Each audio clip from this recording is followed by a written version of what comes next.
Hi friends, good evening and नमस्ते।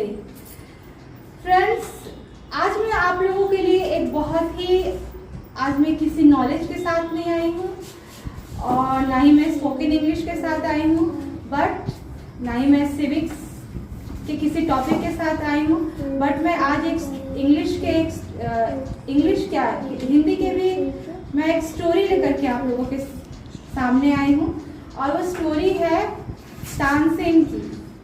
आप लोगों ने तानसेन का नाम तो सुना ही होगा। तानसेन कौन थे? तानसेन राजा अकबर के दरबार में एक बहुत ही इम्पोर्टेंट वो दरबारी थे, या कह सकते हैं कि म्यूजिशियन थे या गायक थे। फ्रेंड्स, आपने सुना होगा कि इंडिया के सबसे फेमस और सबसे इम्पोर्टेंट म्यूजिशियन वही रहे हैं। सबसे बोल्ड म्यूजिशियन, सबसे इसे कह सकते हैं most powerful musician of India is Tansen. तो अब हम लोग सुनेंगे तानसेन की कहानी।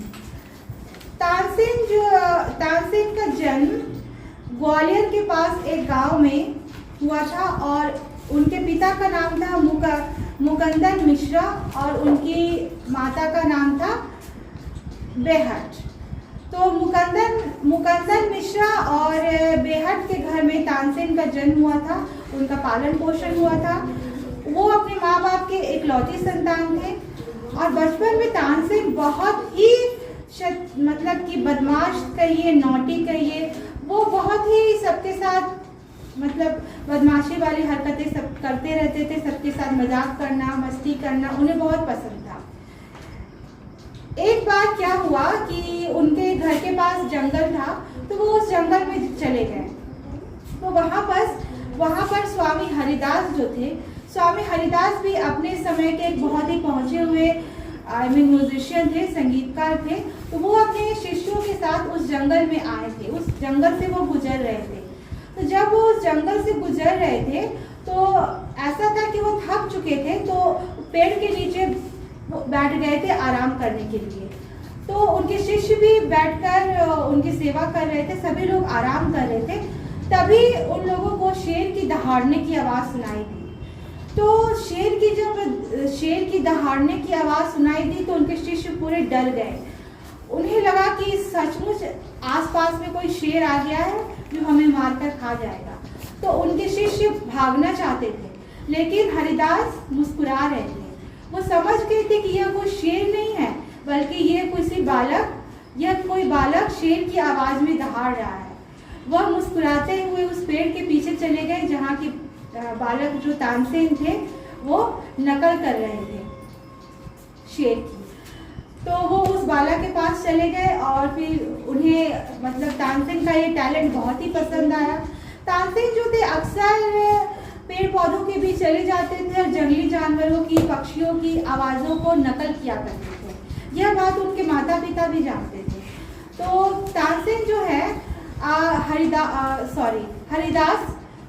स्वामी हरिदास जो थे वो तानसेन को लेकर के तानसेन के घर चले जाते हैं और उनके माँ बाप से कहते हैं कि तानसेन के अंदर एक प्रबल मतलब एक बहुत ही पावरफुल संगीतकार, म्यूजिशियन बनने की वो एक टैलेंट है उसके अंदर, तानसेन के अंदर। और वो तानसेन को अपने साथ ले जाएंगे, अपने गुरुकुल में रखेंगे, अपने आश्रम में रखेंगे और उसे संगीत की शिक्षा देंगे। तो जब यह बात उनके माँ बाप को पता चली तो उन्होंने खुशी खुशी ही तानसेन को स्वामी हरिदास के साथ विदा कर दिया। उसके बाद स्वामी हरिदास तानसेन को लेकर के अपने गुरुकुल में आ गए। उन्होंने 11 वर्षों तक तानसेन को संगीत की शिक्षा दी। इस बीच क्या हुआ कि उनके पिता भी गुजर चुके थे, लेकिन उनके पिता जब जीवित थे मुकुंदन मिश्रा, तो उनकी बहुत एक इच्छा थी कि ग्वालियर के जो एक राजा थे मोहम्मद गौस, वो जो कि एक बहुत ही पवित्र इंसान थे, एक अच्छे इंसान थे, भगवान को मानने वाले इंसान थे। तो तानसेन के पिता की इच्छा थी कि मेरा पुत्र इस राजा से जरूर मिले, इस राजा के दरबार में जरूर जाए। तो फिर तानसेन जो है वो मोहम्मद गौस के दरबार में जाते हैं, उनके किंगडम में, और उनसे मुलाकात होती है। बहुत दिनों तक वहाँ रहते भी हैं। जब वो मोहम्मद गौस के दरबार में रह रहे थे, उसके किंगडम में, तो उनकी मुलाकात एक और खास इंसान से हुई। उनका नाम था रानी मृगनयनी। तो रानी मृगनयनी का तानसेन जी उनसे मिले, रानी मृगनयनी से। तो फिर क्या हुआ कि वो अक्सर उनसे भेंट करने जाते थे, जो कि खुद ही बहुत ही मतलब वो संगीतकार थी, वो भी संगीत की पुजारन थी, गाना गाया करती थी। तो ऐसा था कि रानी की बहुत सारी सखियां थी और वो उनकी मतलब ये सब ऐसे सखियां थी और नौकरानियां ये सब थी उनके दरबार में। बहुत ही स्त्रियों का आना जाना लगा रहता था। तो उसमें से एक तानसेन को एक स्त्री पसंद आ गई थी और उनसे उन्हें मोहब्बत या प्यार कहे, और फिर उन्होंने एक ऐसे ही एक स्त्री को अपनी पत्नी बना लिया था और उसका नाम था हुसैनी। तो हुसैनी से तानसेन का विवाह हो चुका था और तानसेन और हुसैनी से 5 बच्चे हुए। इसके बाद क्या होता है कि तानसेन अपने टैलेंट से बहुत आगे जाते हैं अपनी ज़िंदगी में, और वो आगे जाते जाते वो बहुत राजाओं से मिलते मिलते वो राजा अकबर के दरबार में पहुंच जाते हैं। राजा अकबर को उनका म्यूज़िक, उनका संगीत बहुत पसंद आता था।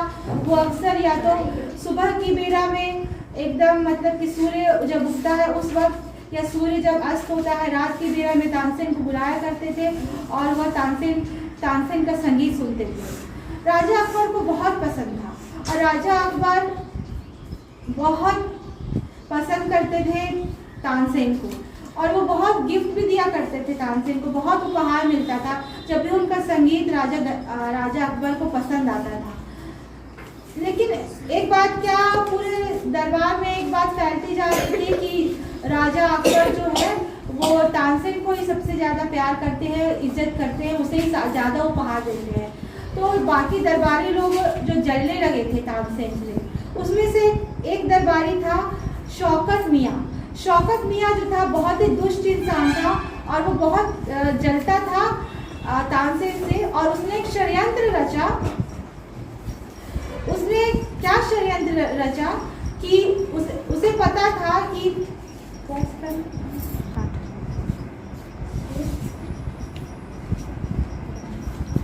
शौकत मियाँ ने एक चाल चली और वो राजा अकबर के पास गए और राजा अकबर से बोले कि अगर तानसेन इतने ही पावरफुल वो म्यूजिशियन है तो क्या वो राग दीपक गा सकते हैं। राग दीपक अपने आप में एक बहुत ही, मैं आप लोगों को बता देती हूँ, राग दीपक जो है वो अपने आप में बहुत ही खतरनाक राग है। क्यों? क्योंकि जो इसे गाता है वो मर जाता है। अब कैसे? तो राग दीपक गाने से इतनी गर्मी प्रज्वलित होती है, आसपास इतनी गर्मी होती है कि दीपक तक जल उठते हैं और नदियों का पानी खौलने लगता है, पशु पक्षी गर्मी से मर जाते हैं, और खुद जो इंसान इस राग को गाता है वो भी मरकर वो भी एशेस में राख बन जाता है, वो भी जल के राख हो जाता है। तो यही बात जाकर मतलब ये बात अकबर से छिपाई गई थी कि राग दीपक एक्चुअली में होता क्या है। बस उससे शौकत मियाँ ने अकबर से यही चैलेंज किया कि अगर तानसेन इतने ही बड़े म्यूजिशियन हैं तो वो ज़रा राग दीपक गाकर दिखा दें। तो ये बात जाकर के अकबर ने तानसेन से कहा। अब तानसेन को तो पता था कि अब क्या होने वाला है, तो वो अपने घर गए।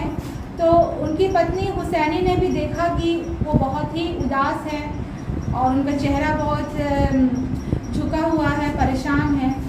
तब कुछ दिनों तक तो उन्होंने प्रैक्टिस की राग दीपक गाने की, तानसेन ने, और तब उनकी पत्नी हुसैनी ने उन्हें यह मतलब दिमाग दिया कि आप राग दीपक गाइए और आपके जब गर्मी प्रज्वलित हो जाएगी तो आपके तुरंत बाद उनकी जो बेटी थी सरस्वती और सरस्वती की एक मित्र थी रूपवती, तो सरस्वती और रूपवती राग मेघ गाने लगेंगे। तो ऐसा फिर क्या होगा कि राग मेघ तुरंत गाने से बादल आ जाएंगे और बारिश होने लगेगी और सारी गर्मी खत्म हो जाएगी। इसलिए इससे राग दीपक गाने वाले की तानसेन की जान भी बच जाए। तब अब वो तानसेन बहुत खुश थे और फिर दूसरे दिन कुछ दिन बाद वो ये दरबार में गए, राजा के दरबार में गए और सबके सामने वो राग दीपक गाने लगे। राग दीपक जब उन्होंने गाना शुरू किया, अब तो इतनी गर्मी कि पेड़ों पर जो चिड़िया थी वो सब मर गई गर्मी से।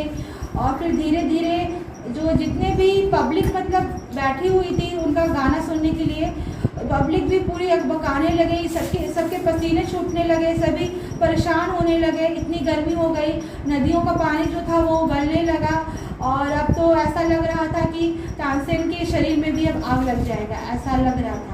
बस तुरंत ही उनकी पुत्री सरस्वती और उसके मित्र रूपवती दोनों ही राग मेघ गाने लगी। और राग मेघ जब दोनों लड़कियों ने गाया तो फिर बादल आ गए और बारिश होने लगी और सारा गर्मी समाप्त हो गया और इस तरह से तानसेन की जान बच गई। हाँ, थोड़े ये हो गए थे, तानसेन थोड़े बीमार से हो गए थे, लेकिन फिर अकबर को भी अपनी गलती का एहसास हुआ कि मुझे ऐसी इच्छा नहीं प्रकट करनी चाहिए थी तानसेन से।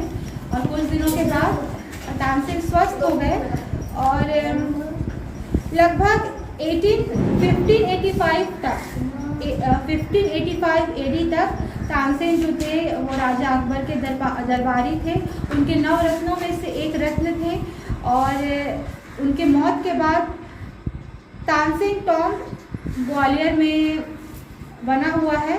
वो किसी पिलग्रिमेज फॉर वो म्यूजिशियंस है, आई मीन कि वो संगीतकारों के लिए, संगीत के फनाओं के लिए वो किसी पिलग्रिमेज से कम नहीं है, किसी धाम से, किसी पवित्र धाम से कम नहीं है। और जितने भी म्यूजिशियंस हैं, जितने भी गायक लोग हैं, वो ज़रूर इस धाम को एक बार दर्शन करने जाते हैं ग्वालियर। और आप भी जाइएगा, मैं अभी कोशिश करूँगी जाने का। और फिर मुझे बताइएगा कि तानसेन के बारे में और आप क्या जानते हैं, वहाँ पे तानसेन के बारे में और क्या है हिस्ट्री में। थैंक यू फ्रेंड्स, होप कि आप लोगों को मेरा ये स्टोरी पसंद आया होगा। Thank you.